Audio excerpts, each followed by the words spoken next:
பார்க்காத வண்ணத்துல நீதானே எண்ணத்துல தாக்காத தையல் விழியே எதிர்பார்க்காத சொந்தத்துல கேட்காத நேரத்துல வந்தாளே மின்னல் மொழியே சிந்துதே அந்த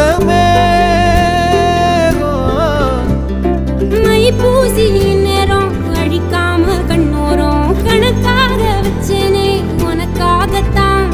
பூவாளி பன்னீரும் புதுச்சேல அஞ்சாரும் கனவோட கண்டனே நமக்காகத்தான் நெஞ்சோட தந்தம் பிடிச்சாலே நாட போறேன் ஒன்னால என்ன மறந்தேனே ஆகாச வீரன்